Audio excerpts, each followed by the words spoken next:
ಕೋವಿಡ್ನಿಂದ ಶಾಲೆಗಳು ಆರಂಭವಾಗುತ್ತದೆ ಎನ್ನುವ ಅನಿಶ್ಚಿತತೆ ಒಂದೆಡೆ ಇದ್ರೂ ಇಂದಲ್ಲ ನಾಳೆ ಶಾಲೆ ಆರಂಭವಾಗುತ್ತದೆ ಎನ್ನುವ ಭರವಸೆಯಿಂದ ಆರಂಭಿಸಿದ ಕೃಷಿ ಇಂದು ಭರಪೂರ ಫಸಲನ್ನ ನೀಡಿದೆ.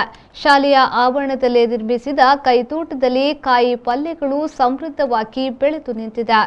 ಕೋವಿಡ್ನಿಂದಾಗಿ ಶಾಲೆಗಳು ಮುಚ್ಚಿದ್ರೂ ಕೂಡ ದಡ್ಡಲಕಾಡು ಸರ್ಕಾರಿ ಆಂಗ್ಲ ಮಾಧ್ಯಮ ಶಾಲೆಯಲ್ಲಿ ವಿದ್ಯಾರ್ಥಿಗಳ ಪೋಷಕರು ಒಂದಲ್ಲ ಒಂದು ಚಟುವಟಿಕೆಯಲ್ಲಿ ಸಕ್ರಿಯರಾಗಿದ್ರು.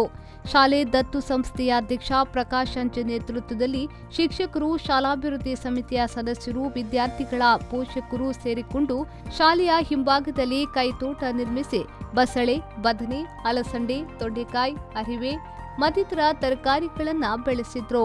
ಶಾಲೆ ಆರಂಭಗೊಂಡ ಬಳಿಕ ಗಿಡಗಳನ್ನು ಬೆಳೆಸಿ ಪೋಷಣೆ ಮಾಡುವ ಜವಾಬ್ದಾರಿಯನ್ನ ಶಿಕ್ಷಕರ ಮಾರ್ಗದರ್ಶನದಲ್ಲಿ ವಿದ್ಯಾರ್ಥಿಗಳೇ ನಿರ್ವಹಿಸುತ್ತಿದ್ದಾರೆ. ಅದಕ್ಕೆ ಬೇಕಾದ ಹಟ್ಟಿ ಗೊಬ್ಬರವನ್ನ ತಾವು ಮನೆಯಿಂದ ತಂದ ಸೆಗಣಿ, ತರಗೆಲೆಗಳಿಂದ ತಯಾರಿಸಿ ಗಿಡಗಳ ಆರೈಕೆಯನ್ನ ಮಾಡಿದ್ದಾರೆ.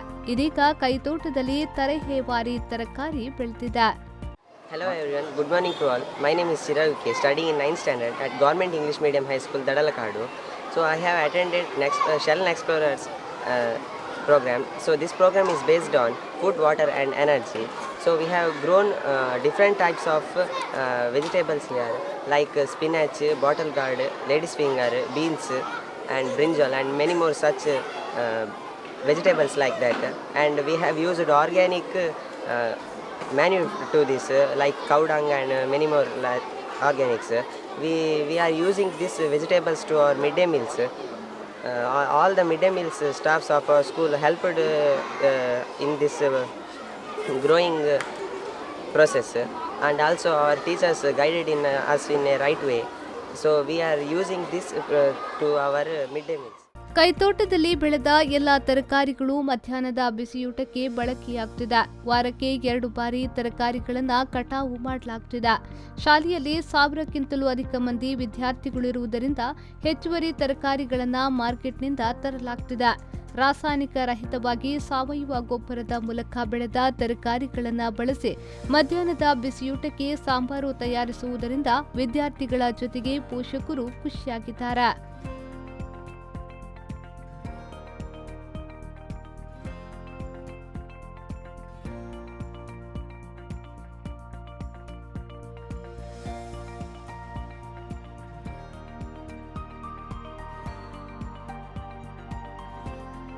ಸರ್ಕಾರಿ ಆಂಗ್ಲ ಮಾಧ್ಯಮ ಶಾಲೆ ದಡಲಗಾಡು. ಇಲ್ಲಿ ನಾವು ಏನು ಮಾಡ್ತೇವೆ ಅಂದರೆ ದೇಶೀಯ ನಮ್ಮ ಏನು ರೈತರು ಬೆಳೆಯುವಂಥ ಬೆಳೆಯನ್ನು ನಾವು ಮಕ್ಕಳಿಂದ ಅವರಿಗೆ ಹೇಳಿಕೊಟ್ಟು ಮಾಡಿಸಿ ನಮ್ಮ ಬಿಸಿ ಊಟಕ್ಕೆ ಇಲ್ಲಿಯ ತರಕಾರಿಗಳನ್ನೇ ಹಾಕಿ ನಾವು ಅವರಿಗೆ ಬಿಸಿ ಬಿಸಿ ಊಟದಲ್ಲಿ ಬಿಸಿ ಬಿಸಿ ಸಾಂಬಾರನ್ನು ಒದಗಿಸ್ತೇವೆ. ಇದು ಕಳೆದ 5-6 ವರ್ಷಗಳಿಂದ ನಿರಂತರವಾಗಿ ಇದನ್ನು ಮಾಡ್ತಾ ಬಂದ್ವಿ. ಕಳೆದ 2 ವರ್ಷದಲ್ಲಿ ಕೊರೋನಾ ಬಂದ ಸಂದರ್ಭದಲ್ಲಿ ಅದನ್ನು ಶಾಲೆನೇ ಇರಲಿಲ್ಲ. ಆಗ ನಾವು ಅದನ್ನು ನಿರ್ವಹಣೆ ಮಾಡಲಿಕ್ಕೆ ಸ್ವಲ್ಪ ಕಷ್ಟ ಆಗಿದೆ. ಈಗ ಎಲ್ಲವೂ ಮುಗಿದು ಈಗ ಒಂದು ಒಳ್ಳೆ ಹಂತಕ್ಕೆ ಬಂದಾಗ ಒಳ್ಳೆಯ ರೀತಿಯಲ್ಲಿ ಮಕ್ಕಳಿಗೆ ಸಾವಯವ ಗೊಬ್ಬರವನ್ನು ಹೇಗೆ ತಯಾರು ಮಾಡೋದು, ಅದನ್ನು ಹಾಕಿ ನಾವು ಹೇಗೆ ಸಾವಯವ ಈ ತರಕಾರಿಯನ್ನು ಬೆಳೀಬೋದು ಎಂಬುದನ್ನು ಅವರಿಗೆ ಮಾರ್ಗದರ್ಶನ ಮಾಡಿ ಈಗ ಭಾಳ ಅಚ್ಚುಕಟ್ಟಾಗಿ ಈ ಒಂದು ಆಂಗ್ಲ ಶಾಲೆಯಲ್ಲಿ ನಮ್ಮ ದೇಶದ ತಳಿಯನ್ನು ಉಳಿಸಿ ಬೆಳೆಸುವ ನಿಟ್ಟಿನಲ್ಲಿ ಮಕ್ಕಳಿಂದ ನಾವು ಇವತ್ತು ನೋಡ್ತೇವೆ.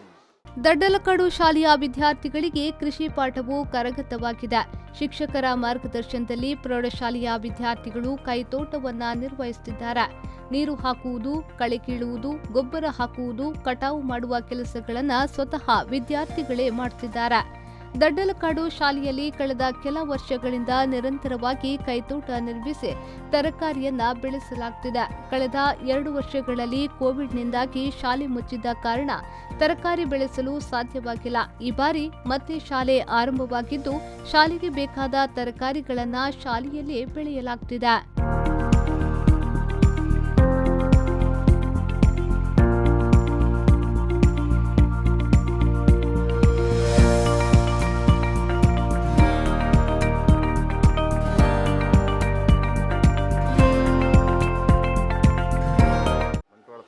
ಒಂದು ಪ್ರತಿಷ್ಠಿತ ಸಂಸ್ಥೆಯಾಗಿದ್ದು ಈ ಒಂದು ಸಂಸ್ಥೆಯಲ್ಲಿ ನಮ್ಮ ವಿದ್ಯಾರ್ಥಿಗಳ ಮುಖಾಂತರ ಬಿಸಿಯೂಟಕ್ಕೆ ಬೇಕಾದಂತಹ ತರಕಾರಿಗಳನ್ನು ನಾನು ಮತ್ತು ನಮ್ಮ ಶಿಕ್ಷಕರ ಮಾರ್ಗದರ್ಶನದಲ್ಲಿ ವಿದ್ಯಾರ್ಥಿಗಳು ಮಾಡ್ತಾಯಿದ್ದಾರೆ.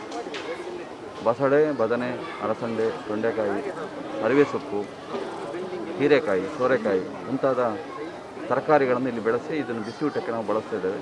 ಬಿಸಿಯೂಟದಲ್ಲಿ ಹೇಗೆ ನಮಗೆ ಅನುದಾನದಿಂದ ಎಷ್ಟು ತರಕಾರಿಗಳನ್ನು ತಗೊಳ್ಳಿಕ್ಕೆ ಅವಕಾಶ ಇದೆಯೋ ಅದಕ್ಕೆ ಸೇರಿಸಿ ನಮ್ಮ ಈ ತರಕಾರಿಗಳನ್ನು ಹಾಕಿದಾಗ ಸುಮಾರು ನಮ್ಮಲ್ಲಿ 1,000 ವಿದ್ಯಾರ್ಥಿಗಳು ಇದರ ಪ್ರಯೋಜನವನ್ನು ಪಡ್ಕೊಳ್ತಾ ಇದ್ದಾರೆ. ಪ್ರತಿಯೊಬ್ಬ ವಿದ್ಯಾರ್ಥಿಗೂ ಊಟದ ಸಮಯದಲ್ಲಿ ಈ ರೀತಿ ತರಕಾರಿಗಳನ್ನು ಸೇವಿಸುವಂಥ ಒಂದು ಭಾಗ್ಯ ಬಂದಿದೆ. ಬಹುಶಃ ಕೊರೋನಾದ ನಂತರದ ದಿನಗಳಲ್ಲಿ ಈ ಒಂದು ವ್ಯವಸ್ಥೆ ನಮ್ಮ ಖಾಲಿ ಜಾಗದಲ್ಲಿ, ಅಂದರೆ ನಮ್ಮ ಈ ಶಾಲೆಯ ಸುತ್ತಮುತ್ತಲಿರುವಂಥ ಈ ಒಂದು ಜಾಗದಲ್ಲಿ ಈ ರೀತಿ ಬೆಳೆಗಳನ್ನು